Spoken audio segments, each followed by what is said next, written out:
नमस्कार दोस्तों, मैं मनोज यादव एक बार फिर आपका हार्दिक स्वागत करता हूं देवभूमि आईएएस अकेडमी में। तो दोस्तों, मध्य प्रदेश की श्रृंखला को आगे बढ़ाते हुए अंतिम लेक्चर में हमने देखा था मध्य प्रदेश के जिले और संभाग के बारे में।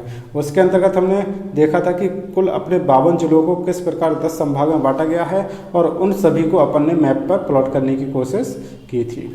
तो आज के लेक्चर में दोस्तों हम देखने वाले हैं मध्य प्रदेश के भूगर्भिक इतिहास के बारे में। इसके अंतर्गत हम देखेंगे कि मध्य प्रदेश के भूगर्भ के इतिहास के अंतर्गत कि मतलब मध्य प्रदेश में जो चट्टानें पाई जाती हैं, यानी आप जिस धरती पर खड़े हो, आप जिस जगह पर अभी बैठे हो, उस धरती का इतिहास क्या है, समझ रहे हो। मतलब उसके नीचे जितनी भी चट्टानें पाई जाती हैं, चाहे आप मालवा क्षेत्र में बैठे हो, चाहे आप बुंदेलखंड क्षेत्र में बैठे हो, चाहे आप गोंडवाना प्रदेश वाले क्षेत्र में बैठे हो, कहीं भी बैठे हो, आखिर उस धरती का इतिहास क्या रहा है और उसका जो विकास है वो किन किन चरणों से होकर गुजरा है, वो उसका भूगर्भिक इतिहास कहलाता है।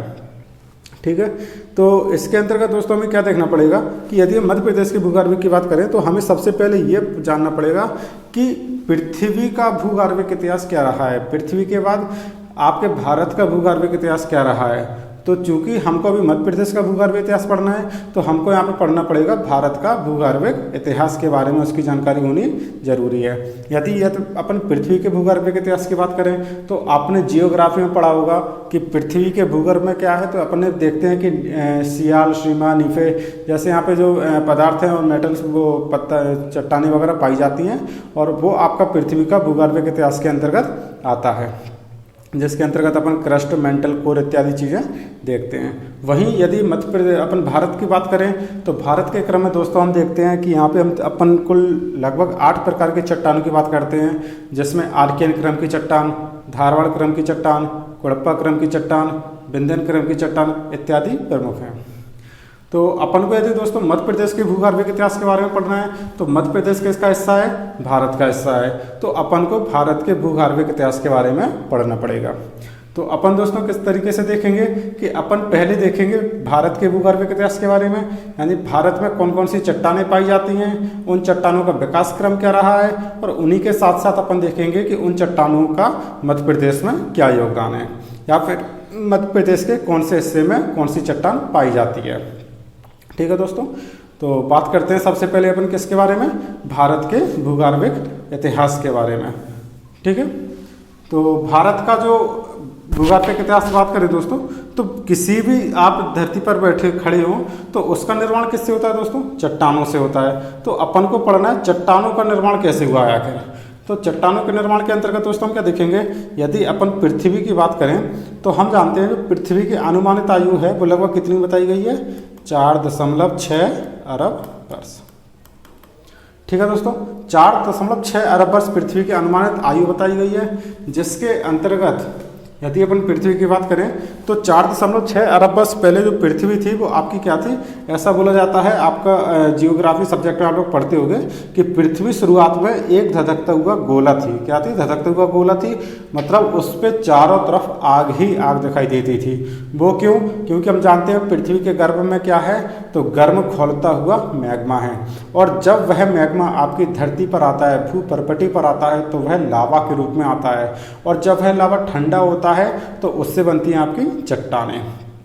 ठीक है, तो चट्टानों का क्रम समझ में आ गया। चट्टानें कैसे बनती हैं, आपके पृथ्वी के गर्भ में क्या होगा दोस्तों, मैग्मा ठंडा होकर बाहर निकलेगा, उसको क्या बोलेंगे, लावा।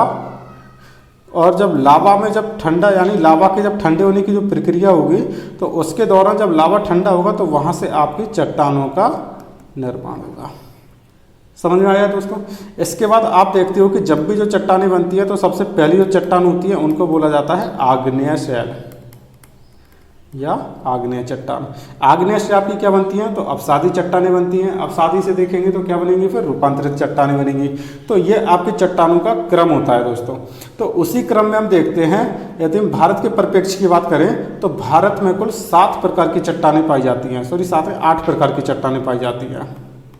कितने प्रकार की चट्टानें पाई जाएंगी, 8 प्रकार की चट्टानें पाई जाएंगी, जिसमें पहली चट्टान आपकी कौन सी होगी, आर्कियन क्रम की चट्टानें, दूसरी धारवाड़, तीसरी कुड़प्पा, चौथी विंध्यन, 5वीं गोंडवाना, 6वीं दक्कन, 7वीं टर्शियरी और 8वीं क्वाटरनरी। यहाँ तक क्लियर करिए दोस्तों। अब यदि इन चट्टानों की दोस्तों यदि अपन बात करें तो चट्टानों के कालक्रम को क्या है दोस्तों, इन चट्टानों का जब निर्माण हुआ तो किसी न किसी काल में हुआ होगा, किसी न किसी क्रम में हुआ होगा। तो मध्य प्रदेश अपन भारत के यदि कालक्रम की बात करें, फिर पृथ्वी के कालक्रम की बात करें तो उसको महाकल्पों में बांटा गया है दोस्तों। किसमें? महाकल्प। और ऐसे महाकल्प को हम देखते हैं तो यहाँ पे अपन 5 महाकल्पों के बारे में बात करते हैं। ये हालांकि जब आप जियोग्राफी सब्जेक्ट पढ़ोगे तो वहाँ पे भूगर्भ इतिहास या फिर भूगर्भ विज्ञान एक बहुत बड़ा सब्जेक्ट है, जिसके अंतर्गत आप पूरा पृथ्वी का यानी शुरुआत से लेकर जब से पृथ्वी बनी है तब से लेकर वर्तमान तक आप पूरे इन सब चीज़ों के बारे में अच्छे बहुत डीपली अध्ययन करते हो। अपन को यहाँ पे केवल उन चीज़ों की मतलब केवल एक जानकारी लेनी है और उनके नाम वगैरह देखने हैं, आखिर उनके नाम क्या थे। तो बेसिक जानकारी के लिए आपको बता दें कि पृथ्वी का जो आयु है उसको किस में बांटा गया है? महाकल्प में बांटा गया है। महाकल्प से उसको किस में बांटा गया है? योग में बांटा गया है।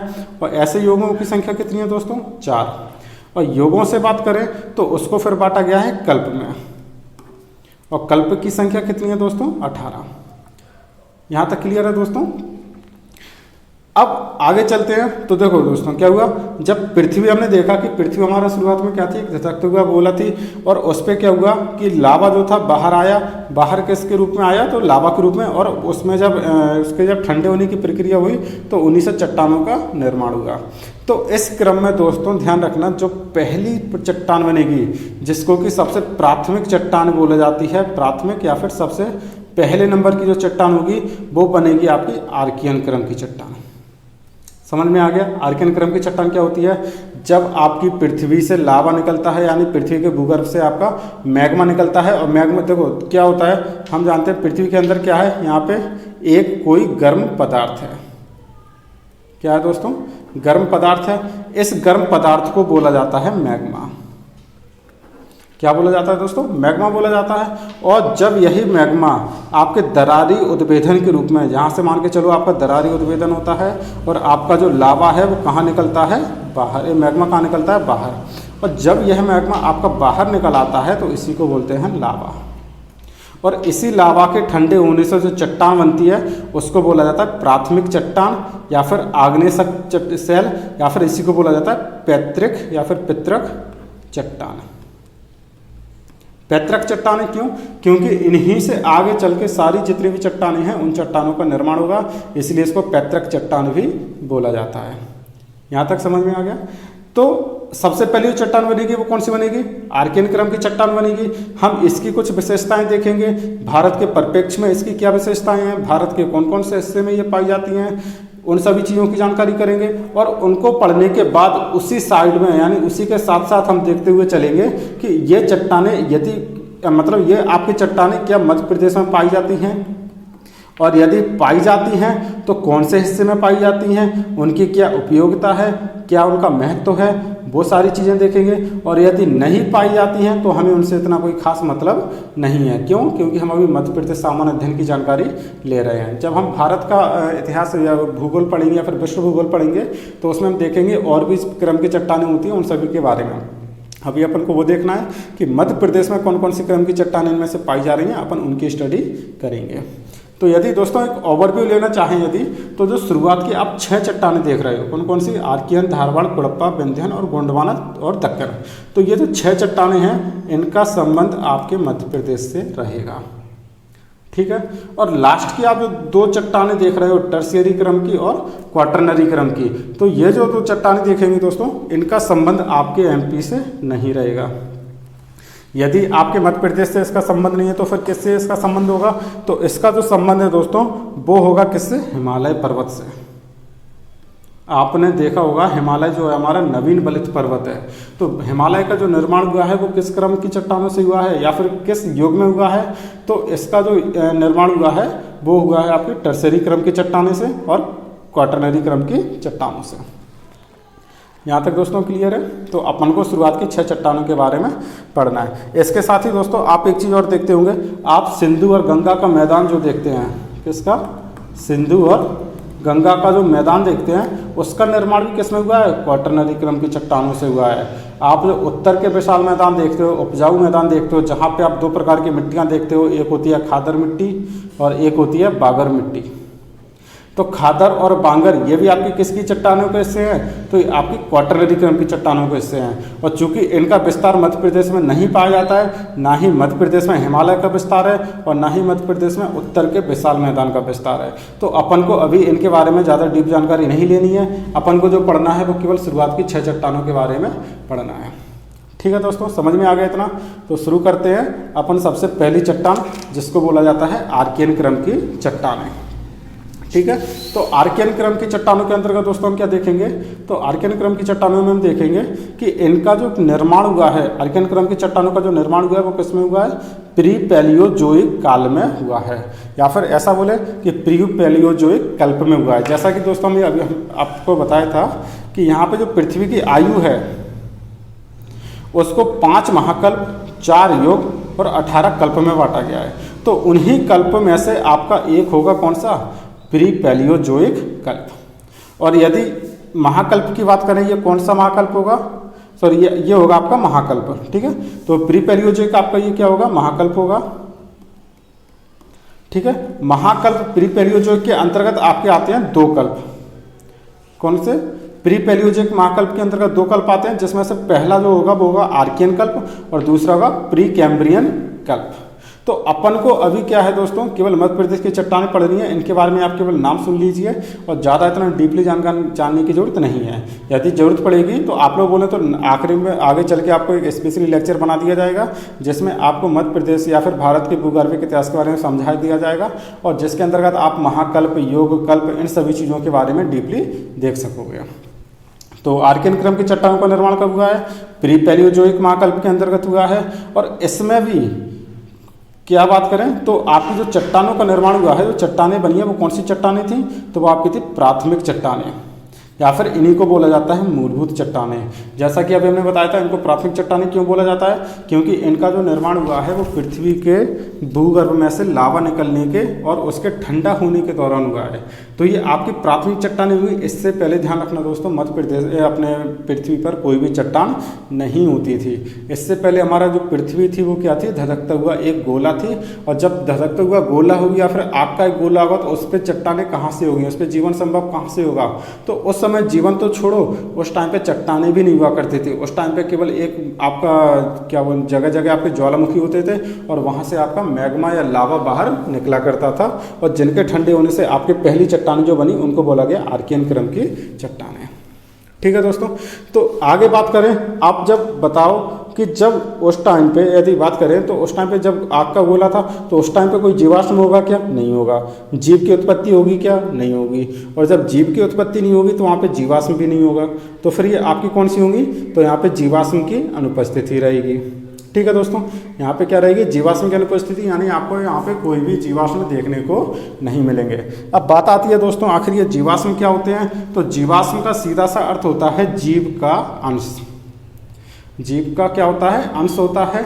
यानी क्या होता है दोस्तों, जब भी कोई जीव होता है या फिर कोई वनस्पति होती है, जब उसको अपन क्या बोलते हैं भूगर्भ के अंदर या फिर मिट्टी के अंदर उसको दबा दें तो आप देखो उसको 100 साल बाद, 200 साल बाद या फिर लाखों करोड़ों साल बाद उनके कुछ अंश बचते हैं। अंश बचते हैं मतलब जैसे उसकी मान के चलो हड्डी हो गई, या फिर यदि आप वनस्पति की बात करो तो उसमें जो लकड़ी वगैरह निकलती है वो आपकी पृथ्वी के नीचे दब जाएंगी, तो वो कहलाते हैं आपके जीवाश्म। जब अपन उनको लाखों या फिर करोड़ों या फिर 100 साल बाद, 200 साल बाद अपन उनको देखेंगे तो वो क्या कहलाएंगे, आपके जीवाश्म कहलाएंगे।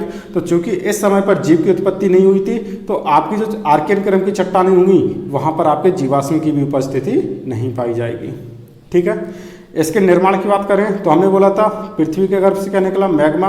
मैग्मा जब पृथ्वी पर आता है तो वहाँ से उसको क्या बोलते हैं, लावा। उन लावा से क्या बनी आपकी आग्नेय चट्टान। क्यों, क्योंकि इनके ठंडे होने के क्रम में जब लावा आपका ठंडा हुआ, ठंडे होने से आपकी आग्नेय चट्टान बनी। और आग्नेय चट्टानों का ही रूपांतरण दोस्तों किसमें हुआ है, तो वो हुआ है ग्रेनाइट, नीस, सिस्ट, चारकोनाइट। तो आगे आप देखेंगे कि जितनी भी आर्कियन क्रम की चट्टानें होती हैं उसमें आपका प्रमुख रूप से क्या पाया जाएगा, तो उसमें आपका ग्रेनाइट पाया जाएगा, नीस पाया जाएगा, सिस्ट पाया जाएगा और चारकोनाइट जैसे और भी पदार्थ पाए जाएंगे या खनिज पाए जाएंगे। ठीक है दोस्तों, इसके बाद ये आर्कियन क्रम की चट्टानें आपकी धात्विक और अधात्विक खनिज, यानी इस पर किसकी प्रचुरता होती है, तो धात्विक, अधात्विक खनिज और बहुमूल पत्थर, इन सभी की यहाँ पे प्रचुरता पाई जाती है दोस्तों। ठीक है, यहाँ तक कोई दिक्कत। लेकिन क्या हुआ दोस्तों, यहाँ पे आपके धात्विक और अधात्विक खनिज तो पाए जाते हैं, लेकिन इनकी जो संरचना होती है वो इतनी ज़्यादा जटिल होती है दोस्तों आपकी आर्कियन क्रम की चट्टानें, क्योंकि आपकी क्या है, ये आपकी मूलभूत चट्टानें हैं, तो इनकी संरचना क्या होगी, काफ़ी जटिल होगी और इतनी जटिल होती है कि वहाँ से आपके जो खनिज वगैरह होते हैं उनका खनन संभव नहीं हो पाता है। ऐसा नहीं है कि यहाँ पे खनिज नहीं पाए जाते, यहाँ पे खनिज पाए जाते हैं, लेकिन उनकी संरचना जटिल होने के कारण उनका खनन अभी तक नहीं हो पाया है। ठीक है, यदि बात करें ये कहाँ पर पाए जाते हैं, तो ये अपना जो प्रायद्वीपीय भारत होगा, प्रायद्वीपीय तो भारत आप लोग देखते होंगे दोस्तों, जब यदि बात आप भारत की करो तो यहाँ पे आपको देखा होगा ये आपका प्रायद्वीपीय भारत कहलाता है। ये जो हिस्सा है दोस्तों ये आपका क्या कहलाता है, नीचे का हिस्सा प्रायद्वीपीय भारत। यहाँ पे आप देखोगे यहाँ से इससे ऊपर आपके ये उत्तर के विशाल मैदान कहलाते हैं, या फिर इसको गंगा सिंधु का मैदान ही बोलता है। तो ये जो नीचे नीचे का हिस्सा ये प्रायद्वीपीय भारत कहलाता है। और प्रायद्वीपीय भारत में 2/3 लगभग 2/3 जो हिस्सा है वो किसका है, तो वो आपका आर्कियन क्रम की चट्टानों का है। समझ में आ गया। कौन कौन से प्रदेशों में होगा, तो फिर ये कर्नाटक, आंध्र प्रदेश, उड़ीसा, मध्य प्रदेश, झारखंड, राजस्थान का दक्षिण पूर्वी क्षेत्र, यहाँ तक आपके ये पाए जाएंगे। अब इसमें यदि बात करें तो क्या ये मध्य प्रदेश में पाए जाएंगे, हाँ ये मध्य प्रदेश में पाए जाएंगे। और जब मध्य प्रदेश में पाए जाएंगे तो हमने जैसा कि अभी थोड़ी देर पहले बोला था, जब हम इनकी स्टडी करेंगे तो जो चट्टानें मध्य प्रदेश में पाई जाएंगी उनकी स्टडी हम किसके संबंध में करेंगे, मध्य प्रदेश के संबंध में करेंगे। तो देखें इसका मध्य प्रदेश में कहाँ कहाँ पर विस्तार पाया जाता है। तो मध्य प्रदेश में यदि बात करें तो मध्य प्रदेश का जो उत्तर और उत्तर पश्चिम वाला भाग होता है और साथ में पूर्वी वाला भाग होता है, वहाँ पर इनका विस्तार पाया जाता है। यानी यदि मध्य प्रदेश के नक्शे की बात करें तो दोस्तों आप यहाँ पे देखो, ये जो आप देख रहे हो यहाँ पे ये उत्तर भाग देख रहे हो आप, और ये उत्तर पूर्व पश्चिम भाग देख रहे हो या फिर पूर्वी भाग, और लगभग आपका थोड़ा विस्तार आगे भी पाया जाता है। तो यहाँ पे आपकी कौन सी आर्कियन क्रम की चट्टानें पाई जाती हैं। बेसिकली यहाँ पे जो बुंदेलखंड वाला रीजन आप देख रहे होंगे, यहाँ पे कौन सा, बुंदेलखंड वाला जो रीजन देख रहे होंगे, वहाँ पे आपकी विशेष तौर से कौन सी क्रम की चट्टानें पाई जाती हैं, तो वहाँ पे आपकी आर्कियन क्रम की चट्टानें पाई जाती हैं। और ध्यान रखना दोस्तों, तो बुंदेलखंड का पठार है, कौन सा, बुंदेलखंड का पठार। यदि आपने इससे पहले मध्य प्रदेश का भौगोलिक विभाजन वाला जो आपने भौगोलिक विभाजन मध्य प्रदेश का देखा होगा, जहाँ हमने मध्य प्रदेश को 5 भागों में बांटा था, 7 भागों में बांटा था, वहाँ पर आपने देखा होगा बुंदेलखंड का पठार। और बुंदेलखंड के पठार के अंतर्गत आने वाली जो बुंदेलखंड की चट्टानें होती हैं उनको बोला जाता है बुंदेलखंड की नीस की चट्टानें, जो कि सबसे प्राचीनतम चट्टानें हैं। मतलब वो चट्टानों का संबंध दोस्तों कब से है, तो जब पृथ्वी अपनी बनी थी, यानी जब अपनी पृथ्वी का निर्माण हुआ था, उस क्रम की चट्टानों से हमारा संबंध किसका रहेगा, तो बुंदेलखंड का रहेगा। तो यदि आप बुंदेलखंड में रहते हैं या फिर बुंदेलखंड आप कभी गए हो तो आप समझ जाइए आप कहाँ की चट्टानों पर खड़े हैं, आप पृथ्वी की सबसे प्राचीनतम चट्टानों पर खड़े हैं। ठीक है, तो उसको क्या बोला जाता है, नीस बोला जाता है। और नीस दोस्तों क्या होता है, ये आपकी एक रूपांतरित चट्टान होती है एक तरीके से। जब आपके हमने बताया था, जब यहाँ से जब लावा वगैरह निकला था आपका, तो उससे ग्रेनाइट वगैरह बनता है, और ग्रेनाइट से आपका ग्रेनाइटिक नीस का निर्माण होता है। ठीक है, तो आप ये नीस क्या होता है, चूंकि ये आप नीस देखेंगे ये एक पत्थर होता है दोस्तों। क्या होता है, ये पत्थर होता है जो कि आपका बुंदेलखंड में पाया जाता है। आप चाहो तो उसको नेट पर सर्च करके देख सकते हो, उसकी फोटो वगैरह भी आ जाएगी, नीस के आखिर फोटो कैसी होती है। आपने नॉर्मली जनरली कई बार आपकी यदि आप बुंदेलखंड क्षेत्र में रहते होंगे तो आपने इसको प्रैक्टिकली भी कई बार देखा होगा। तो बुंदेलखंड की जो चट्टानें हैं वो कैसी होंगी, सबसे प्राचीनतम चट्टानें होंगी, और ये आपकी क्या कहलाती हैं, तो बुंदेलखंड की नीस की चट्टान जो है वो सबसे प्राचीनतम नीस है। ठीक है, अब नीस को दोस्तों बात करें तो नीस को भी 2 भागों में बांटा गया है। एक आपकी बुंदेलखंड की नीस होती है और दूसरी चारनोकाइट की नीस होती है। ठीक है, बुंदेलखंड की नीस मतलब क्या होता है, ये आपके बुंदेलखंड वाले रीजन में पाई जाएगी। इसके जो कण होते हैं वो कैसे होते हैं, बड़े बड़े कण होते हैं, और इसका जो रंग होगा वो कैसा होगा, काला। विस्तार कहाँ पे होगा इसका, तो पूर्वी भारत में इसका विस्तार पाया जाएगा दोस्तों। ठीक, चारनोकाइट की बात करें तो चारनोकाइट नीस होते हैं, उसके कण कैसे होते हैं, छोटे होते हैं। इसका रंग कहाँ पे होता है, ये कैसा होता है, तो इसका रंग होगा नीला और भूरा। कहाँ पे पाया जाएगा, तो ये पश्चिमी भारत में पाया जाएगा। और खासतौर से बात करें तो आपका जो वेस्ट बंगाल कोलकाता वाला क्षेत्र है, वहाँ ये आपकी चारनोकाइट नीस पाई जाती है। तो इतनी चीज़ें क्लियर है, यहाँ तक कोई दिक्कत है। ठीक है, आगे चलें तो आगे दोस्तों अब सेकंड नंबर की जो चट्टान आएगी उसको हम बोलेंगे धारवाड़ क्रम की चट्टान। क्या होगी दोस्तों? धारवाड़ क्रम की चट्टान। धारवाड़ क्रम की चट्टानों की बात करें तो इसका निर्माण कब हुआ है? तो इसका निर्माण हुआ है प्री कैम्ब्रियन युग में या फिर प्री कैम्ब्रियन कल्प में, ठीक है। यानी यदि बात करें तो ये आपका पहला जो महाकल्प है उसी के अंतर्गत इसका निर्माण होगा, जिसको अपन प्री पैलियोजोइक बोला जाता था। और प्री पैलियोजोइक के अंतर्गत आपका जो पहला कल्प था वो था आर्कियन, और दूसरा कल्प जो होगा वो होगा प्री कैम्ब्रियन। तो प्री कैम्ब्रियन के अंतर्गत ही आपका किसका निर्माण हुआ है? धारवाड़ क्रम की चट्टानों का निर्माण हुआ है। और इनका निर्माण कैसे हुआ है? तो आर्कियन क्रम की जो चट्टानें हुआ करती थी दोस्तों, उन्हीं का अपर्दन और निक्षेपण हुआ है, और अपर्दन और निक्षेपण के कारण ही धारवाड़ क्रम की चट्टानों का विकास हुआ है। मतलब जैसे मान के चलो आज हमने कोई एक पत्थर यहाँ पे रख दिया दोस्तों, ठीक है। अब इस पत्थर पे क्या हुआ? लगातार इसके ऊपर से हवा चलेगी, और या फिर इसके ऊपर से पानी निकलेगा, या फिर इसके ऊपर से मान के चलो तेज आंधियाँ तूफान वगैरह आएंगे, तो क्या होगा कि यहाँ के कण जो होंगे वो निकल के दूसरी जगह विस्थापित होते जाएंगे। यानी यहाँ से कण निकला दूसरी जगह विस्थापित हो गया, फिर यहाँ से कण निकला वो दूसरी जगह विस्थापित हो गया, तो वो मतलब क्या हुआ? उसका अपर्दन हो गया, ठीक है। और निक्षेपण मतलब वहां से आगे वो छन छन के कहाँ पहुंचेंगे दोस्तों? नीचे पहुंचेंगे और एक लेयर के फॉर्म में बिछ जाएंगे, ठीक है। किसके फॉर्म में बिछ जाएंगे? लेयर के फॉर्म में बिछ जाएंगे। तो वो जो आपकी चट्टानें होंगी उनको बोलेंगे धारवाड़ क्रम की चट्टानें। और चूंकि जब हमने बताया कि इनका जो निर्माण हुआ है वो किससे हुआ है? अपर्दन और निक्षेपण। यानी जब इनका अपर्दन होता है तो ये क्या करते हैं? एक लेयर के रूप में बिछ जाते हैं। तो मतलब ये जो चट्टानें होंगी वो कैसी होंगी? परतदार चट्टानें होंगी। कैसी होंगी? परतदार चट्टानें होंगी। और साथ में दोस्तों ध्यान रखना, यहाँ पे अभी तक पृथ्वी पर अपना जीव नहीं आया था, मतलब ये भी आपकी जीवाश्म रहित होंगी। यानी यहाँ पे भी आपका जीवाश्म नहीं पाया जाएगा, जीवाश्म के यहाँ पे कोई भी अवशेष नहीं पाए जाएंगे दोस्तों। यहाँ तक क्लियर है? आगे चल के दोस्तों हम देखते हैं मध्य प्रदेश में जो अरावली पर्वत श्रृंखला है, कौन सी अरावली पर्वत श्रृंखला है, वो आप उसका निर्माण धारवाड़ क्रम की चट्टानों से ही हुआ है, या फिर उसका निर्माण जो है प्री कैम्ब्रियन कल्प में हुआ है। ये क्वेश्चन बहुत ज़्यादा पूछा जाता है, आप कोई भी एग्जाम देख लीजिए, वहाँ पे आपको एकत न एकत ये क्वेश्चन आपको कहीं ना कहीं मिल ही जाएगा, चाहे कोई भी स्टेट का वो एग्जाम हो। अरावली क्रम की जो पर्वत है आज के यदि समय में बात करें तो ये अवशिष्ट पर्वत के रूप में रह गया। किसमें? अवशिष्ट पर्वत क्या होता है? मतलब ये आपके प्राचीनतम रूप में था, लेकिन इस पे कई सारी आपकी मौसमी दशाओं को इनसे गुजरना पड़ा। यानी इस पे पानी भी पड़ा, वायु भी चली, आंधी भी आई, तूफान भी आए, तो इनका क्या हुआ कि लगातार अपर्दन होता गया, और अपर्दन होते होते आज ये अपनी मूल अवस्था में नहीं बचे हैं, और ये लगभग खत्म होने की कगार पे आ रहे हैं धीरे धीरे। तो ऐसे पर्वतों को बोला जाता है अवशिष्ट पर्वत।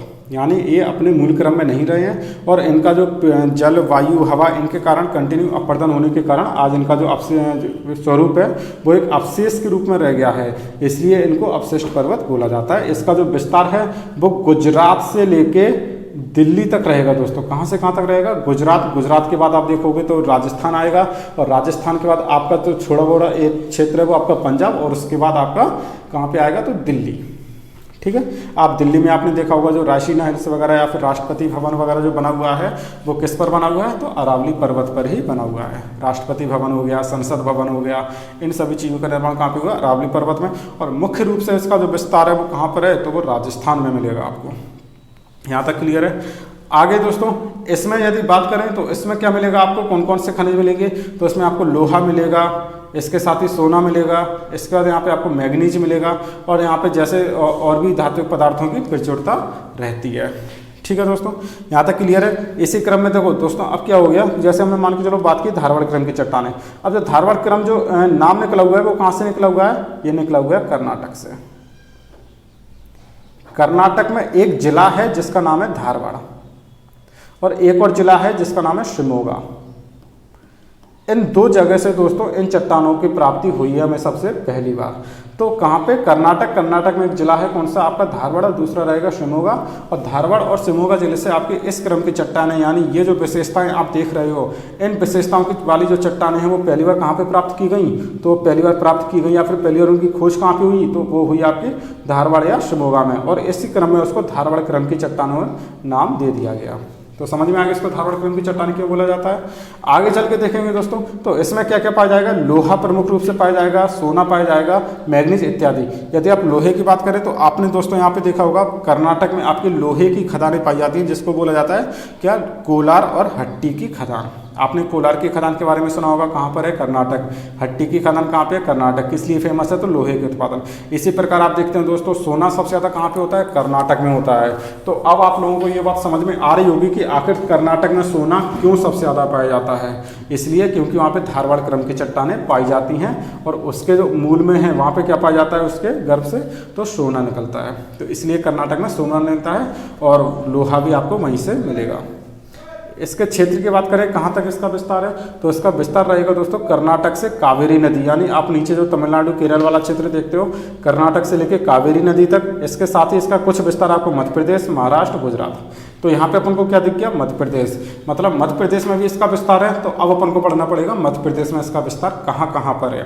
तो मध्य प्रदेश में बात करें दोस्तों, तो मध्य प्रदेश में यदि हम नक्शे की बात करें तो यहाँ पे धारवाड़ क्रम की चट्टानें हमने आपको कहाँ पे बताई हैं? ये जो आप देख रहे हो, मतलब बालाघाट, छिंदवाड़ा, जबलपुर और ये वाला क्षेत्र हो गया। यहाँ पे आपको धारवाड़ क्रम की चट्टानें देखने को मिलेंगी दक्षिण पूर्व वाले क्षेत्र में। तो मध्य प्रदेश में इसका विस्तार कहाँ हो जाएगा? दक्षिण पूर्व क्षेत्र वाले क्षेत्र में ये विस्तृत रहेंगी। यहाँ पे साथ ही जबलपुर, बालाघाट, जबलपुर, छिंदवाड़ा, मंडला आदि जिलों में इनका विस्तार रहेगा दोस्तों। ठीक है। धारवाड़ क्रम की जो चट्टानें हैं दोस्तों, उनको प्रमुख रूप से 3 भागों में बांटा गया है। कई बार एग्जाम में पूछा गया है, मोस्ट इंपोर्टेंट, आप जितने स्टार लगा सकते हो उस पर लगा लो। और कई बार आपको प्री और यदि आप मेंस की तैयारी कर रहे हो तो मेंस में आपको एज इट इज लिखने को आती हैं ये चीज़ें, और प्री में ये चीज़ें कई बार पूछी जाती हैं। तो कौन कौन सी 3 प्रमुख हो जाएंगे? तो पहली हो जाएगी चिल्पी क्रम की चट्टान, दूसरी हो जाएगी शकोली क्रम की चट्टान और तीसरी हो जाएगी सौंसर क्रम की चट्टान। क्वेश्चन सीधा सीधा आता है दोस्तों, चिल्पी क्रम की चट्टानों का संबंध किन क्रम की चट्टानों से है? तो आपको लिखना है धारवाड़ क्रम की चट्टानों से। या फिर शकोली क्रम की चट्टानें आपकी किन चट्टानों से संबंधित हैं? तो धारवाड़। या फिर सौंसर भी धारवाड़। और साथ में ये पूछा जाता है कि आपकी चिल्पी क्रम की चट्टानें कहाँ पर पाई जाती हैं, शकोली क्रम की चट्टानें कहाँ पर पाई जाती हैं। तो बहुत ही मोस्ट इंपॉर्टेंट आपका टॉपिक है ये। कई लोगों को समझ में नहीं आता है और कई लोग इसको पढ़ाते भी नहीं हैं। तो आपको दोस्तों एक बार पढ़ना है, इसको अच्छे से पढ़ना है, एक बार पूरा फुल एनालिसिस करके पढ़ना है। जैसे जैसे मैं पढ़ा रहा हूँ आप एज इट इज इनको एक एक वर्ड टू वर्ड याद कर लीजिए, आपके सारे क्वेश्चन बन जाएंगे, इस बात की गारंटी है। तो चिल्पी क्रम की जो चट्टानें वो कहाँ पे पाई जाएंगी दोस्तों? तो बालाघाट, छिंदवाड़ा, जबलपुर वाले क्षेत्र में पाई जाएंगी। अब देखो बालाघाट, छिंदवाड़ा, जबलपुर कहाँ रहेगा? तो दोस्तों यदि आपने कल का हमारा जो लेक्चर देखा होगा जिसके अंतर्गत हमने मध्य प्रदेश में पूरी मैपिंग की थी जिलों की, तो यहाँ आप देखते होंगे कौन कौन से जिले आपको देखने हैं। तो बालाघाट, छिंदवाड़ा, जबलपुर। तो देखो यहाँ पे दोस्तों आपको ये बालाघाट दिख रहा होगा, ये छिंदवाड़ा दिख रहा होगा, ये जबलपुर। मतलब इस क्रम में आपकी कौन सी चट्टानें पाई जाएंगी? तो यहाँ पे आपकी धारवाड़ क्रम की चट्टानें पाई जाएंगी। और धारवाड़ में भी कौन सी पाई जाएंगी? तो आपकी चिल्पी क्रम की चट्टानें पाई जाएंगी। समझ में आ गया? चिल्पी क्रम की चट्टान कौन सी हो गई? धारवाड़ क्रम में आ जाएंगी। शकोली क्रम की चट्टान कौन सी हो जाएंगी? तो शकोली क्रम की चट्टानें वो बेसिकली आपकी जबलपुर में पाई जाती हैं। केवल कहाँ पे पाई जाएंगी? जबलपुर में पाई जाएंगी। और यहाँ से आपको क्या प्राप्ति होगा? तो यहाँ से आपको संगमरमर, शिस्ट, डोलामाइट इत्यादि की प्राप्ति होती है। इसी प्रकार चिल्पी क्रम की चट्टान से क्या प्राप्त होगा? तो यहाँ पे आपको तांबा, मैग्नीज इसी और ग्रीन स्टोन और अभ्रक की प्राप्ति होती है। तो आप देखते हो कि यहाँ पे बालाघाट और यहाँ पे मंडला, डिंडोर, यहाँ पे आपको तांबा और मैग्नीज के बहुत सारे प्रमुख खनन यहाँ पे देखने को मिल जाते हैं, खदानें। आप देखते होंगे बालाघाट में मलाज खंड देखने को मिलता है। मलाज खंड से आपको क्या प्राप्त होता है? तो वहाँ से आपको तांबा, मैग्नीज ये सब आपको प्राप्त होता है। ठीक है। तो आपको दोस्तों देखो, जब आप ये चट्टान अच्छे से पढ़ लोगे तो आपको मध्य प्रदेश का खनिज जो आपका टॉपिक रहेगा वो पढ़ने में ज़्यादा दिक्कत नहीं आएगी। अगला जो होगा वो कौन सा होगा? सौंसर क्रम की चट्टान। और जो सौंसर क्रम की चट्टान है दोस्तों, इसका जो विस्तार है वो कहाँ पे होगा? मध्य प्रदेश के छिंदवाड़ा और नागपुर। ये क्या होता है दोस्तों? आप ये छिंदवाड़ा देख रहे हो, यहाँ पे एक लाइन के रूप में रहती है ऐसी। यहाँ पे ये कौन सी रहती है? सौंसर क्रम की चट्टान रहती है। इसको सौंसर क्रम की चट्टान क्यों बोलते हैं दोस्तों? क्योंकि यहाँ पे एक सौंसर श्रेणी है या फिर पर्वत श्रृंखला है जिसके नाम पे इसका नाम सौंसर क्रम की चट्टान रख दिया गया है। ठीक है दोस्तों, इतनी चीज़ें क्लियर है। तो सौंसर क्रम की चट्टान यदि यहाँ पे देखें तो कहाँ पे होगा? ये लगभग कुछ यहाँ पे ऐसी एक लाइन पाई जाएगी। यहाँ पे इसका कुछ विस्तार आपका ध्यान रखें, यहाँ पे नागपुर में भी देखने को मिलेगा और कुछ विस्तार आपको छिंदवाड़ा जिले में देखने को मिलेगा। तो आप देखते हो कि छिंदवाड़ा में क्या पाया जाता है? क्वार्टजाइट पाया जाता है, अभ्रक पाया जाता है, मैग्नीज भी कुछ मात्रा में पाया जाता है। तो ये आपकी होंगी धारवाड़ क्रम की चट्टानें। धारवाड़ क्रम की चट्टान में आपको इतनी सारी चीज़ें दोस्तों याद रखनी है। इसके बाद दोस्तों अगले क्रम की चट्टानों की यदि अपन बात करते हैं, जो आपकी अगली चट्टानें रहेंगी वो रहेंगी कुड़प्पा क्रम की चट्टानें। ठीक है दोस्तों, कुड़प्पा क्रम की चट्टानें यदि बात करें तो इसका निर्माण कब हुआ है? इसका निर्माण हुआ है प्री कैम्ब्रियन कल्प के अंत में। यानी इसका निर्माण की शुरुआत कब होती है? प्री कैम्ब्रियन कल्प के अंत में इसका शुरुआत हो जाता है। इसका निर्माण कैसे होता है? तो वही धारवाड़ क्रम की जो चट्टानें हुआ करती थी उसका अपवर्तन और निक्षेपण हुआ और हमें कुड़प्पा क्रम की चट्टानें प्राप्त हुई। कैसे उनका निर्माण हुआ? तो क्या हुआ दोस्तों, जब कुड़प्पा क्रम की जो चट्टानें, धारवाड़ क्रम की चट्टानें जो हुआ करती थी उनमें क्या हुआ, दरार और भ्रंशन की क्रिया होनी प्रारंभ हुई। यानी यहाँ पे दरार और भ्रंशन की क्रिया प्रारंभ हुई, जिसके कारण यहाँ पे क्या हुआ, हमारी कुड़प्पा क्रम की चट्टानों का निर्माण हुआ और साथ ही साथ यहाँ पे अपवर्तन और निक्षेपण से भी हुआ है। तो ये कैसी होंगी? जब यहाँ पे अपवर्तन होगा तो ये भी कैसी होंगी, आपकी परतदार चट्टानें होंगी। जीवाश्म पाए जाएंगे क्या? तो अभी भी नहीं पाए जाएंगे, क्योंकि अभी तक जीव की उत्पत्ति नहीं हुई है। क्या क्या पाया जाएगा यहाँ पे? तो यहाँ पे बलुआ पत्थर पाया जाएगा, सिलेट पाया जाएगा, चूना पत्थर पाया जाएगा, संगमरमर पाया जाएगा, एस्बेस्टॉस पाया जाएगा। तो ये जो खनिज है वो आपके यहाँ पे बेसिकली पाए जाएंगे। अब क्या होगा दोस्तों, जैसे आप ये याद कर लेते हो कि कुड़प्पा क्रम की चट्टान में क्या क्या पाया जाता है, चूना, संगमरमर, एस्बेस्टॉस, बलुआ पत्थर, तो आप डायरेक्ट ये याद करोगे कि मध्य प्रदेश में कुड़प्पा क्रम की चट्टानें कहाँ पाई जाती हैं, और जहाँ कुड़प्पा क्रम की चट्टानें पाई जाएंगी वहाँ पे आपको क्या देखने को मिलेगा, संगमरमर, चूना पत्थर, बलुआ पत्थर इत्यादि देखने को मिलेगा। तो ये चीज़ आपको काफ़ी ज़्यादा हेल्प करने वाली है जब आप मध्य प्रदेश के खनिज पढ़ोगे। कहाँ कहाँ पर इसका विस्तार होगा? तो इसका विस्तार आंध्र प्रदेश, मध्य प्रदेश, छत्तीसगढ़, राजखंड इत्यादि क्षेत्र में पाया जाता है। तो क्या इसका विस्तार मध्य प्रदेश में है? हाँ है। तो कहाँ पर है, आइए वो देखते हैं। तो मध्य प्रदेश में यदि बात करें दोस्तों, मैप में बात करें, सबसे पहले कुड़प्पा क्रम की चट्टानों का निर्माण कहाँ पे हुआ है? तो ये जो देखिए हमने यहाँ पे जो बनाया है, यहाँ पे आपको कुड़प्पा क्रम की चट्टानें देखने को मिलेंगी। तो कौन से क्षेत्र में? उत्तरी मध्य प्रदेश में। उत्तरी मध्य प्रदेश में भी कहाँ पे? तो छतरपुर, पन्ना, ग्वालियर वाले क्षेत्र में आपको कुड़प्पा क्रम की चट्टानें मुख्य रूप से देखने को मिलती हैं। ठीक है। इसके बाद दोस्तों यदि बात करें तो कुड़प्पा क्रम की चट्टानों को भी फर्दर दो भागों में बांटा गया है। पहली आपकी होती है ग्वालियर उपक्रम की चट्टानें और दूसरी होती है आपकी बीजावर उपक्रम की चट्टानें। ग्वालियर उपक्रम की चट्टानें जो दोस्तों होती हैं वो कहाँ पे पाई जाएंगी? आपकी ग्वालियर वाले क्षेत्र में। यानी आप ये जो ग्वालियर वाला क्षेत्र देख रहे हो, यहाँ पे आपका कौन सा जिला होगा? तो यहाँ पे आपका ग्वालियर जिला होगा। तो यहाँ पे देखो, कल के मैप में हमने देखा था, यहाँ पे आपका कौन सा जिला होगा? ग्वालियर। ठीक है। तो ग्वालियर में आपका क्या होगा, यहाँ पे कौन सी चट्टानें पाई जाएंगी? यहाँ पे ग्वालियर उपक्रम की चट्टानें पाई जाएंगी और यहाँ से आपको बलुआ पत्थर प्राप्त होगा, क्वार्टजाइट प्राप्त होगा, सेल प्राप्त होगा, बेसाल्टिक लावा, यहाँ पे मतलब बेसाल्टिक लावा से इसका निर्माण हुआ है। ठीक है। साथ ही बीजावर क्रम की चट्टानों की बात करें तो बीजावर क्रम की जो चट्टानें हैं वो बेसिकली आपकी कहाँ पाई जाएंगी? इस लाइन में पाई जाएंगी। ये जो आप देख रहे हो यहाँ पे बीजावर क्रम की चट्टानें हैं। ये बीजावर क्रम की चट्टानों का विस्तार कहाँ होगा? तो पन्ना, छतरपुर जैसे क्षेत्र में होगा और इसका निर्माण यहाँ और किससे हुआ? तो इसका यहाँ पे क्या मिलेगा? तो यहाँ पे आपको बलुआ पत्थर देखने को मिलेगा, क्वार्टजाइट देखने को मिलेगा, बेसाल्ट देखने को मिलेगा और यहाँ पे हीरे के निक्षेप भी पाए जाते हैं। दोस्तों इंपॉर्टेंट चीज़ है, यहाँ पे क्या पाए जाएंगे? हीरे के निक्षेप पाए जाएंगे। ध्यान रखना, प्रमुख रूप से हीरा अब भी नहीं पाया जाएगा, यहाँ पे अपन को हीरे के निक्षेप पाए जाएंगे। अब जो हीरा पाया जाएगा वो आने वाली जो चट्टान होगी आपकी अगली विंध्यन क्रम की चट्टान, उसमें आपको हीरा भी देखने को मिलेगा। तो समझ में आ गया, कुड़प्पा क्रम की चट्टान मतलब कहाँ किससे निर्माण होगा इसका? धारवाड़ क्रम की चट्टानों के बाद निर्माण होगा, परतदार रहेंगी, जीवाश्म रहित रहेंगी और मध्य प्रदेश में कहाँ पे पाई जाएंगी ये? तो पन्ना, छतरपुर और ग्वालियर वाले क्षेत्र में इन चट्टानों का आपको विकास देखने को मिलता है। ठीक है दोस्तों, ये आपका ग्वालियर वाला क्षेत्र, ये पन्ना छतरपुर वाला क्षेत्र हो जाएगा। यहाँ पे आपको कुड़प्पा क्रम की चट्टानें देखने को मिलती हैं। इसके बाद जो अगले क्रम की चट्टानें होती हैं दोस्तों, उसको बोलते हैं अपन विंध्यन क्रम की चट्टानें। कौन सी होंगी ये? विंध्यन क्रम की चट्टानें होंगी और इसका जो निर्माण है वो कैसे हुआ है? तो प्री कैम्ब्रियन युग से लेके कैम्ब्रियन युग तक इसका निर्माण हुआ है। ठीक है। और इसके जो निर्माण में दोस्तों क्या हुआ था? तो छिछले सागर और नदी घाटी, किसके? छिछले सागर और नदी घाटी के निक्षेप से इसका निर्माण हुआ है।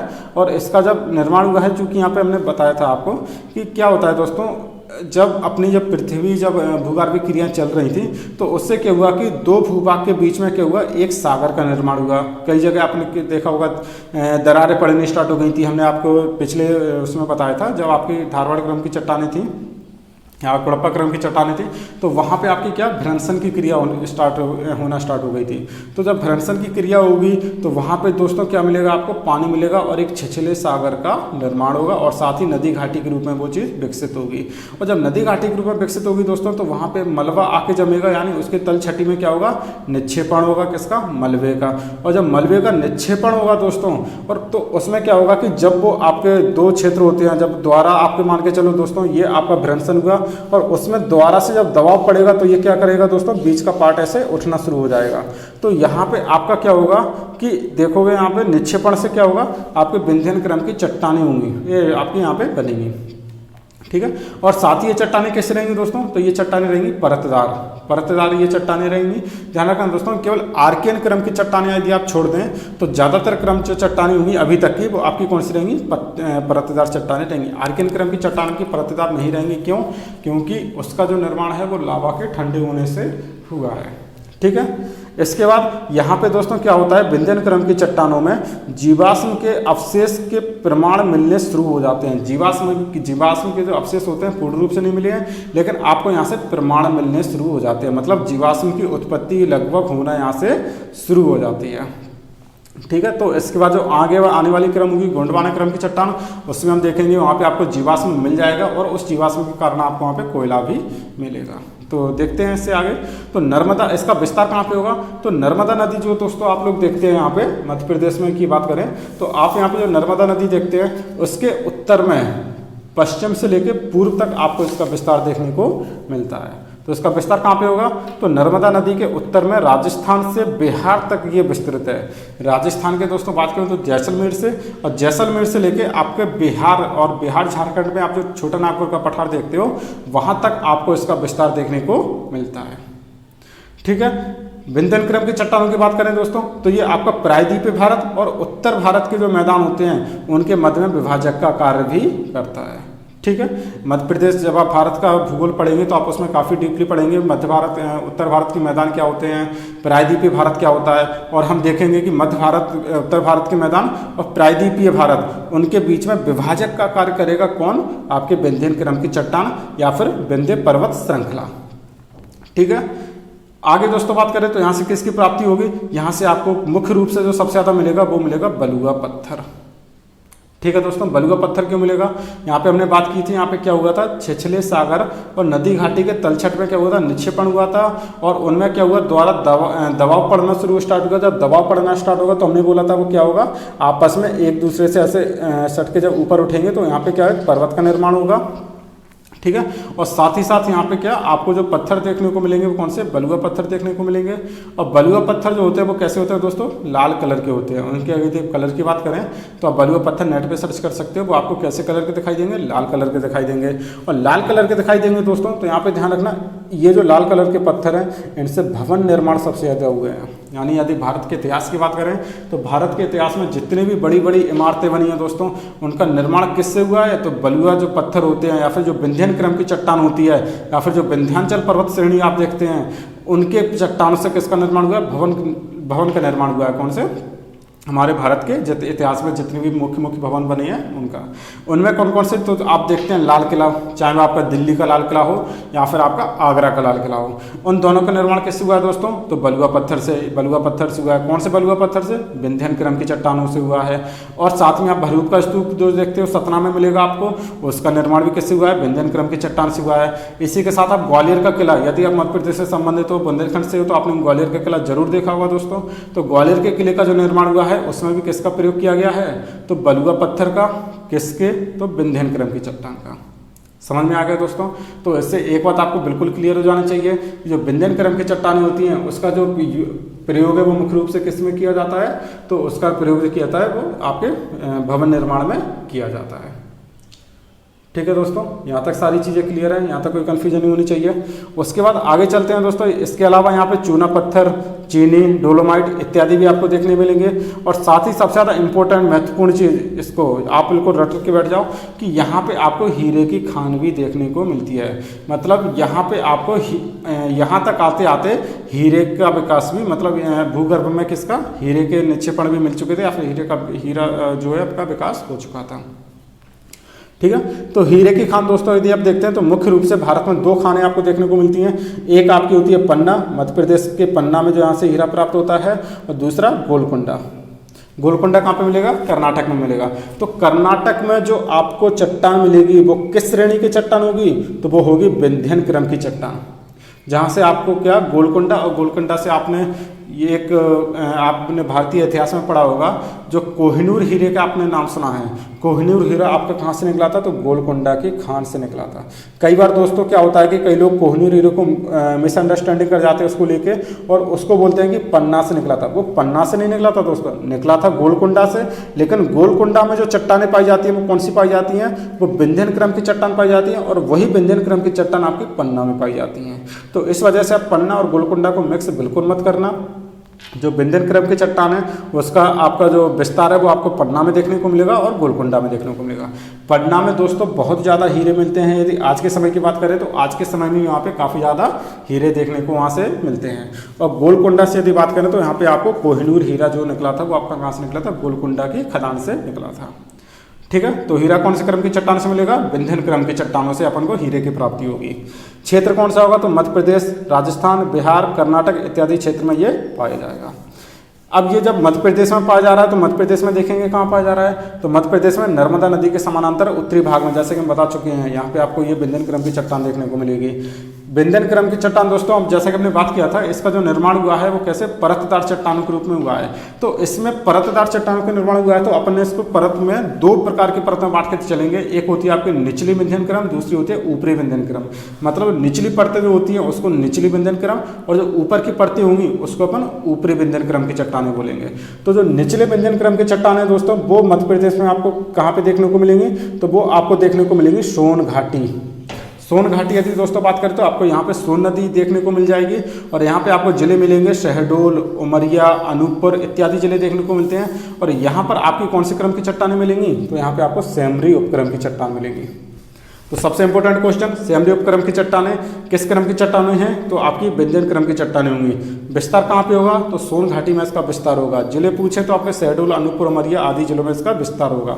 क्या क्या मिलेगा यहाँ से? तो आपको बलुआ पत्थर मिलेंगे, चूना पत्थर मिलेंगे और शैल मिलेंगे। इसी प्रकार जो ऊपरी क्रम विंध्यन क्रम की चट्टानें होंगी, मतलब जो परत में ऊपर होंगी, वो आपकी प्रमुख तीन भागों में बांटी गई है मध्य प्रदेश में। पहली होगी कैमूर क्रम की, दूसरी होगी रीवा उपक्रम और तीसरी होगी भांडर उपक्रम। कैमूर उपक्रम की जो चट्टान होगी दोस्तों वो कहाँ? आपके बुंदेलखंड और बघेलखंड वाले रीजन में पाई जाएगी। मतलब आप ये जो यहाँ पे देख रहे हो ये आपका बुंदेलखंड वाला क्षेत्र होता है, ये आपका बघेलखंड वाला क्षेत्र होता है। तो यहाँ आपको कौन सी? कैमूर क्रम की चट्टानें देखने को मिलेंगी। ठीक है, कैमूर उपक्रम की चट्टान हो जाएंगी। यदि आप जिलों की बात करें तो यहाँ पे आपको रीवा देखने को मिलेगा, सीधी हो गया, सिंगरौली हो गया। ठीक है, ये आपको जिले देखने को मिलेंगे। यहाँ पे आपको कैमूर जो उपक्रम की चट्टानें हैं उसका विस्तार देखने को मिलता है। साथ ही आपको रीवा उपक्रम की चट्टानें बात करें तो ये आपको सागर, पन्ना, दमोह, यानी यहाँ पे आपका सागर हो जाएगा, यहाँ पे पन्ना हो जाएगा, यहाँ पे दमोह हो जाएगा। यहाँ पे आपको कौन सी? रीवा उपक्रम की चट्टानें देखने को मिलती हैं। और साथ में आपकी भांडार उपक्रम की चट्टानें कहाँ पे हो गई? तो ये भी आपकी सागर, पन्ना, दमोह, छतरपुर इत्यादि जिले में देखने को मिलती हैं। यानी जो विंध्यन क्रम की चट्टानें वो आपकी बेसिकली प्रमुख रूप से कहाँ पाई जाएंगी? इसी क्षेत्र में आपको यहाँ पे देखने को मिलती हैं। तो ठीक है दोस्तों, एक चीज़ यहाँ पे बिल्कुल याद रखना, मध्य प्रदेश में विंध्यन क्रम की चट्टानों के दो प्रकार, एक निचला विंध्यन, दूसरा ऊपरी विंध्यन। निचले विंध्यन क्रम की चट्टानों को सेमरी उपक्रम की चट्टान भी बोला जाता है, जिसका विस्तार आपको कहाँ पे देखने को मिलेगा? सोन घाटी में। दूसरा ऊपरी विंध्यन क्रम की चट्टान जिसको कैमूर उपक्रम, रीवा उपक्रम और भांडेर उपक्रम बोला जाता है। ठीक है दोस्तों, विंध्यन उपक्रम के बारे में आपको इतना ही पढ़ना है। इसके बाद दोस्तों बात करें अगले क्रम की चट्टानों की, तो वो आपकी रहेंगी गोंडवाना क्रम की चट्टानें। कौन सी? गोंडवाना क्रम की चट्टानें रहेंगी। और गोंडवाना क्रम की चट्टानें दोस्तों सबसे ज़्यादा इंपॉर्टेंट है। क्यों? क्योंकि सबसे पहली बात तो गोंडवाना का जो नाम दोस्तों आया है वो कहाँ से आया है? मध्य प्रदेश से आया है। मध्य प्रदेश में एक राज्य हुआ करता था, मध्य प्रदेश के इतिहास में पढ़ेंगे तो गोंड राज्य।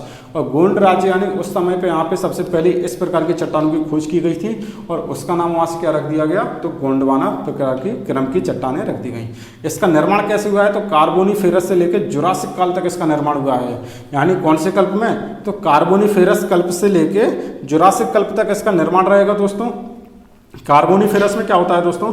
आपने जैसे जब भारत का विश्व भूगोल पढ़ा होगा तो विश्व भूगोल में आपने देखा होगा पृथ्वी का विकास क्रम। यानी आप जो आज के समय में जो महाद्वीप देखते हो, महाद्वीपों के बारे में आपने एक थ्योरी पढ़ी होगी जिसको बोली जाती है जिसे बोला जाता है दोस्तों कौन सी थ्योरी? तो वो आपकी कहलाएगी प्लेट टेक्टोनिक थ्योरी। तो प्लेट टेक्टोनिक थ्योरी जो कि हैरियस के द्वारा दोस्तों दी गई थी, उसके अंतर्गत आप क्या पढ़ते हो दोस्तों कि आज से मतलब यदि आप कार्बोनिफेरस युग की बात करें तो कार्बोनिफेरस युग से भी पहले जो मध्य प्रदेश, आप जो संपूर्ण विश्व में आज जितने महाद्वीप देखते हो वो सभी महाद्वीप क्या थे दोस्तों, एक ही भूप्रपट्टी का हिस्सा थे या फिर एक ही लैंड का हिस्सा हुआ करते थे। और उनके जो आसपास जो क्या हुआ था दोस्तों, जल भरा हुआ था। यानी आपकी पृथ्वी यदि बात करें तो कार्बोनिफेरस युग से भी पहले बात करेंगे तो कैसी रहेगी, तो संपूर्ण पृथ्वी पर केवल एक ही स्थल खंड होगा जिसको बोला जाता था दोस्तों पैंजिया। क्या बोला जाता था, पैंजिया। और इसके आसपास जो जल होता था उसको बोला जाता था पैंथालासा।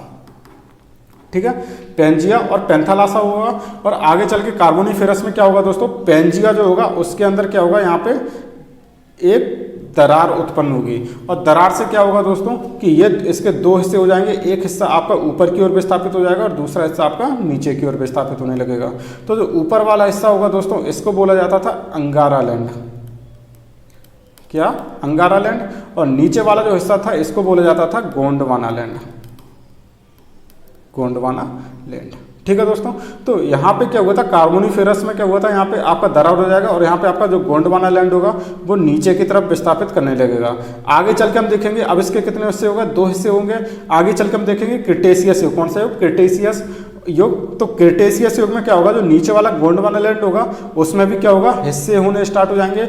और जो मध्य प्रदेश भारत का आज हम जो प्रायद्वीपीय भारत देखते हैं, यानी प्रायद्वीपीय भारत की दोस्तों यदि हम बात करें तो ये वाला भारत जो होगा वो आपका पहले किसका हिस्सा हुआ करता था, तो वो आपका अफ्रीका का हिस्सा हुआ करता था। यानी आप जो अफ्रीका कॉन्टिनेंट देखते हैं तो जो प्रायद्वीपीय भारत था वो किससे अलग हुआ है, आपके अफ्रीका से अलग हुआ है।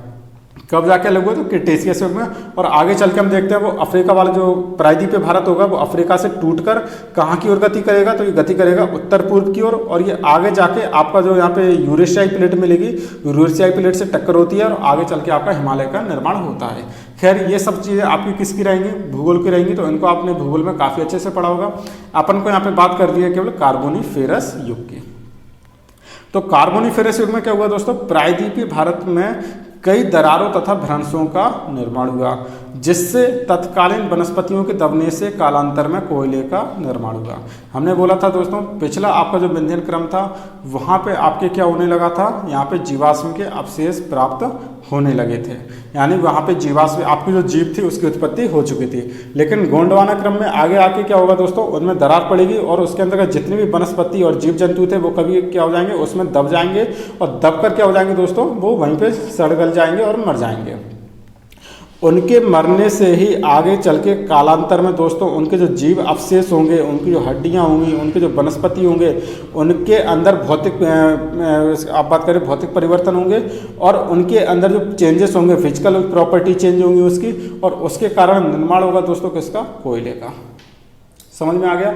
तो कोयला दोस्तों क्या है, कोयला ध्यान रखना दोस्तों, आज से करोड़ों अरबों साल पहले जो हमारी वनस्पति हुआ करती थी, जो हमारे पूर्वज हुआ करते थे, या फिर जो आपके उस टाइम पे जीव की उत्पत्ति हुई थी, जितने भी जीव जंतु जानवर जो भी आपके उस टाइम पे पाए जाते थे, उन सभी का क्या हुआ, पृथ्वी के नीचे वो दब गए। और पृथ्वी के नीचे दबकर उनके जब वहाँ पे जब कई सारी क्रियाएं मतलब की हुई उनके अंदर, तो उनकी अंतः क्रियाओं के द्वारा ही कोयले की उत्पत्ति हुई है।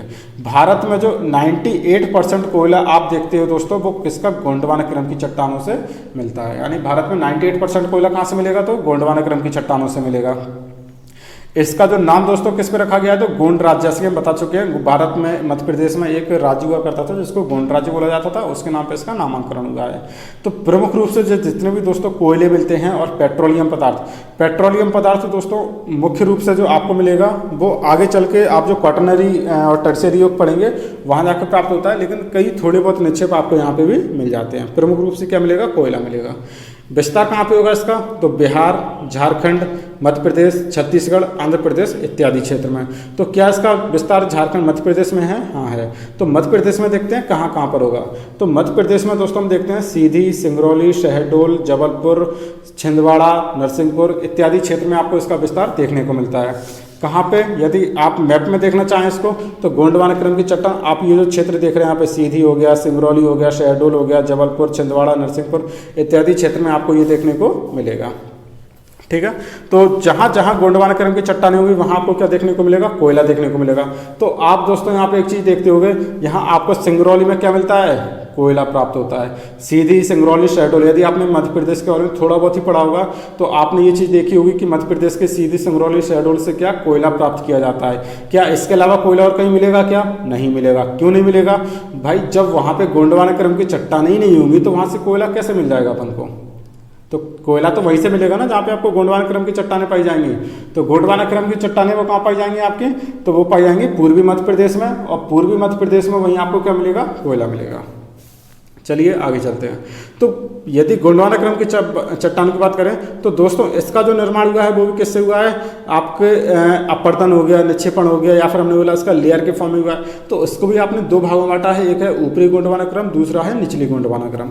ऊपरी गोंडवाना क्रम जो है दोस्तों वो चट्टानें आपकी कहाँ पाई जाती हैं, तो तालचेर उपक्रम की चट्टानें भी इनको बोला जाता है, जो कि आपकी सीधी सिंगरौली और शहडोल वाले क्षेत्र में पाई जाएंगी। यानी यहाँ पर आप जो चट्टानें देखने को दोस्तों मिलते हैं, आपको यहाँ पे कोयला देखने को जो मिलता है वो तालचेर उपक्रम की चट्टानों से देखने को मिलता है। कई बार एग्जाम में पूछा गया दोस्तों, और 90% लोग इस क्वेश्चन को आंसर नहीं जानते हैं, जानते भी हैं तो वो लोग केवल रट के बैठ जाते हैं कि जो आपका सीधी सिंगरौली और शहडोल वाला क्षेत्र हो गया वहाँ पे आपको तालचेर क्रम की उपक्रम की चट्टान हुई, वहाँ से कोयला मिलता है। लेकिन आपको दोस्तों एक बार अच्छे से समझना है, उसका हमेशा के लिए अपने कॉन्सेप्ट क्लियर कर लेने हैं। तो जो तालचेर उपक्रम की चट्टानें होंगी वो क्या होंगी, आपकी गोंडवाना क्रम की चट्टानें कहलाती हैं, जिनका निर्माण दोस्तों कहाँ पर हुआ है, तो वो सीधी सिंगरौली और शहडोल वाले क्षेत्र में हुआ है, और वहीं से हमको कोयले की प्राप्ति होती है। उसके बाद दूसरा दोस्तों बात करें तो यहाँ पे आपको देखने को मिलेगा, दूसरे क्रम में आप देखेंगे तो इसको बोलते हैं ऊपरी गोंडवाना क्रम की चट्टानें, और ये आपको महादेव और जबलपुर उपक्रम, इसके भी दो भाग हैं दोस्तों, एक है महादेव उपक्रम और दूसरा है तो आपका जबलपुर उपक्रम। महादेव उपक्रम की बात करें तो यहाँ पे आपको होशंगाबाद, नरसिंहपुर, सिवनी यानी जो सतपुड़ा श्रेणी है वहाँ पे आपको महादेव उपक्रम देखने को मिलेगा। और जबलपुर उपक्रम मतलब ये जो आप कटनी और जबलपुर, यहाँ पे आपको जबलपुर होगा, यहाँ पे आपका कटनी होगा। तो जबलपुर और कटनी वाले क्षेत्र में आपको कौन सी चट्टानें देखने को मिलेंगी, तो जबलपुर उपक्रम की चट्टानें देखने को मिलेंगी। तो दोस्तों इसी क्रम में आप देखते होंगे कि आपको जो कोयले की प्राप्ति है वो सीधी सिंगरौली से तो होती है, साथ ही साथ आपको जो कोयले की एक जो चट्टान है वो आपको होशंगाबाद, कटनी, जबलपुर, नरसिंहपुर, सिवनी यहाँ से भी प्राप्त होती है। आगे जब अपन दोस्तों खनिज पढ़ेंगे तो खनिज में इन चीज़ों को और डीपली डिस्कस करने वाले हैं। यहाँ तक समझ में आ गया। गोंडवाना क्रम की चट्टानें कहाँ मिलेंगी, तो आपको सीधी सिंगरौली शहडोल वाले क्षेत्र में मिलेंगी। क्या सबसे ज़्यादा प्राप्त होगा, तो यहाँ से कोयला सबसे ज़्यादा अपन को प्राप्त होगा दोस्तों। एक और है दोस्तों आपका अंतिम, जो कि रहेगा आपकी दक्कन क्रम की चट्टानें। किसकी, दक्कन क्रम, या फिर इसको बोला जाता है दक्कन ट्रैप की चट्टानें। दक्कन ट्रैप की चट्टानें दोस्तों क्या होती हैं, तो इसका जो निर्माण हुआ है वो क्रिटेशियस से इयोसीन कल्प तक हुआ है। किससे, क्रिटेशियस से लेके इयोसीन। क्रिटेशियस में दोस्तों हमने अभी आपको बताया था कि हमारा जो प्रायद्वीपीय भारत है, यानी प्रायद्वीपीय भारत की दोस्तों हम बात कर रहे हैं। आप जो प्रायद्वीपीय भारत देखते हो, हमने बोला था कि ये आपका यहाँ पे एक कॉन्टिनेंट है जिसका नाम है दोस्तों अफ्रीका कॉन्टिनेंट। क्या, अफ्रीका। तो ये किसका हिस्सा हुआ करता था दोस्तों, अफ्रीका कॉन्टिनेंट का हिस्सा हुआ करता था। और हमारी पृथ्वी क्या दोस्तों लगातार घूमती है, और घूमने के क्रम में क्या होता है कि इसमें दरार पड़नी शुरू होती है, और ये आपका जो प्रायद्वीपीय भारत वाला हिस्सा था वो यहाँ से मूव करके दोस्तों आगे की ओर जाने लगा। और आगे की ओर जाते जाते दोस्तों ये किससे टकराएगा, तो यूरेशियन से टकराएगा, और यूरेशियन जो प्लेट है उसको टकराने के बाद यहाँ पे हिमालय का निर्माण होगा। उसके बाद आज हमको भारत का वर्तमान स्वरूप देखने को मिलता है। तो दोस्तों जब ये इससे अलग हो रहा था, जब ये अपना अफ्रीका से अलग हो रहा था प्रायद्वीपीय भारत, तो इसी क्रम में क्या हुआ, यहाँ पे एक ज्वालामुखी विस्फोट हुआ। क्या हुआ, ज्वालामुखी विस्फोट हुआ, और यहाँ से लावा बाहर निकला। जो गर्म मैग्मा होता है पृथ्वी के गर्भ के अंदर, वो हमारी सतह पर किसके, लावा के रूप में आया। और उन्हीं लावा के ठंडे होने से दोस्तों क्या हुआ, यहाँ पे चट्टानों का निर्माण हुआ, जिसको दक्कन ट्रैप की चट्टानें बोली जाती हैं। क्लियर है दोस्तों, यहाँ तक बिल्कुल कंफ्यूजन नहीं होनी चाहिए आपको। तो क्या हुआ, अफ्रीका से अलग होने के क्रम में प्रायद्वीपीय भारत में जब ज्वालामुखी उद्गार के फलस्वरूप इन चट्टानों का निर्माण हुआ है। कौन सी, दक्कन ट्रैप की चट्टानें। कहाँ पर पाई जाएंगी ये, तो ये अपन देखेंगे पश्चिमी मध्य प्रदेश में मालवा वाला क्षेत्र है और महाराष्ट्र वाला क्षेत्र है, यहाँ पे आपको प्रमुख रूप से ये देखने को मिलती हैं। इनका जो निर्माण हुआ है दोस्तों, ये किससे हुआ, बेसाल्ट की चट्टानों से निर्मित है। यानी आपका जो लावा निकला है दोस्तों, लावा में क्या रहता है, बेसाल्ट आपका काफ़ी ज़्यादा मात्रा में रहता है। ग्रेनाइट, बेसाल्ट, आपने ये सब पढ़ा होगा दोस्तों। तो बेसाल्ट रहता है, और बेसाल्ट की चट्टानें जो होती हैं उनका विखंडन हुआ, और उनके विखंडन से ही दोस्तों क्या हुआ, यहाँ पे काली मिट्टी का निर्माण हुआ है। तो आपने पढ़ा होगा दोस्तों, आपने देखा होगा, हमने जब मालवा का पठार पढ़ा था तो यहाँ पे हमने क्या पढ़ा था, यहाँ पे काली मिट्टी पाई जाती है। ठीक है। और काली मिट्टी पाई जाती है, उसका निर्माण कैसे हुआ है दोस्तों, आज आपको ये सारी चीज़ें क्लियर हो गई होंगी। ज्वालामुखी उद्गार कब हुआ है दोस्तों, ये क्रिटेशियस युग में हुआ था। आज ऐसा नहीं है कि आप पता चला हमें बोला कि यहाँ पे ज्वालामुखी उद्गार हुआ था तो आप लोग इंदौर पहुँच गए, जबलपुर पहुँच गए, मालवा और देखने लगे कि बताओ यहाँ पे ज्वालामुखी कहाँ है। तो नहीं, आपको वो चीज़ नहीं देखनी है। देखो दोस्तों, पृथ्वी की जो आपका जो भूप्रपट्टी का निर्माण होता है, इसके निर्माण में करोड़ों अरबों सालें लग जाती हैं। तो आपका जो ज्वालामुखी विस्फोट हुए थे वो कब हुए थे, क्रिटेशियस युग में हुए थे। और उस समय की जो हुआ था उससे लावा बाहर निकला, उस लावा के ठंडे होने से आपकी बेसाल्टिक चट्टानों का निर्माण हुआ, और बेसाल्टिक चट्टानों के विखंडन से ही आपकी काली मिट्टी का निर्माण हुआ, जिसको रेगुर मिट्टी भी बोला जाता है। विस्तार कहाँ पे होगा इसका दोस्तों, तो इसका विस्तार महाराष्ट्र में सबसे ज़्यादा आपको देखने को मिलता है। महाराष्ट्र का 90% बल्कि 80% जो एरिया होता है वो आपको कहाँ, दक्कन ट्रैप या फिर काली मिट्टी से देखने को मिलता है। इसके अलावा गुजरात के कुछ क्षेत्र में, मध्य प्रदेश का बात करें तो मालवा वाला क्षेत्र, कर्नाटक, आंध्र प्रदेश और तमिलनाडु वाले क्षेत्र में आपको कुछ हिस्से में ये चीज़ें देखने को मिलती हैं। मध्य प्रदेश की बात करें, मध्य प्रदेश में क्या ये चट्टान है, हाँ है, मध्य प्रदेश में है।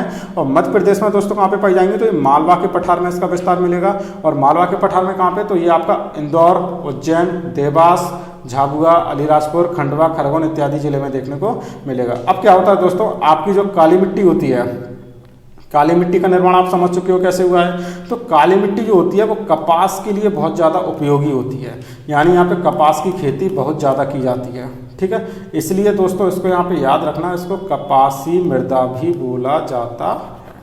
क्या क्या नाम होगा इसके, कपासी मृदा हो गया, इसको रेगुर मिट्टी भी बोला जाता है, या इसको रेगुर मृदा भी बोला जाता है, और इसको काली मृदा भी बोला जाता है। और ये आपकी कौन से क्रम की चट्टानें होंगी, तो ये आपकी दक्कन ट्रैप की चट्टानें होंगी दोस्तों। समझ में आ गया। यहाँ तक दोस्तों ये सारी चीज़ें आपको बिल्कुल क्लियर कर लेनी है। ये आपका मध्य प्रदेश का भूगर्भिक इतिहास जो है वो कंप्लीट होता है। इसके अंतर्गत दोस्तों हमने सबसे पहले क्या देखा, तो हमने सबसे पहले देखा कि संपूर्ण भारत में जो यदि आप बात करें तो यहाँ पे हमने ये 6 प्रकार की चट्टानों के बारे में बात की है। हमने आर्कियन क्रम की चट्टानों को अच्छे से जाना, धारवाड़ क्रम की चट्टानों को जाना, कुड़प्पा क्रम की चट्टानों को जाना, विंध्यन क्रम की चट्टानों को जाना, और गोंडवाना दक्कन क्रम की चट्टानों को भी जाना। साथ ही में हमने देखा कि मध्य प्रदेश में ये चट्टानें कहाँ कहाँ पाई जाएंगी, तो उस आधार पे हमने मध्य प्रदेश के भूगर्भिक इतिहास को जानने की कोशिश की है। इसका फायदा दोस्तों आपको बहुत ज़्यादा मिलने वाला है आगे जब आप टॉपिक पढ़ेंगे मध्य प्रदेश के खनिज। वहाँ पे आप देखेंगे कि यहाँ से कोयला क्यों मिलता है, यहाँ पे तांबा मैग्नीज क्यों पाया जाता है सबसे ज़्यादा। यहाँ पे आपने देखा होगा यहाँ पे आपको चूना पत्थर बहुत ज़्यादा मिलता है, चूना पत्थर मिलता है। इसके कारण यहाँ पे दोस्तों क्या है, आप देखोगे सीमेंट उद्योग वगैरह, तो कहीं ना कहीं ये लेक्चर आपको, आप जब उद्योग पढ़ोगे या फिर यहाँ पे पाए जाने वाले खनिज पढ़ोगे तो उस चीज़ में काफ़ी ज़्यादा हेल्प करने वाली है, ठीक है। इस लेक्चर को दोस्तों काफ़ी लंबा लेक्चर हो गया है ये, लेकिन आप लोगों से ये रिक्वेस्ट है, प्लीज़ आप इस लेक्चर को कम से कम एक बार जरूर देखें। यदि आपको अभी भी इस लेक्चर में कोई कन्फ्यूजन रहती है तो आप कमेंट बॉक्स में लिख दें। जो चीज़ें आपको कन्फ्यूजन होंगी वो आपके कमेंट बॉक्स में या फिर आपको द्वारा कोई लेक्चर डाल के दूर कर दी जाएगी। यदि आपको महाकल्प से संबंधित कोई प्रॉब्लम आ रही है तो आप वो भी बता सकते हैं।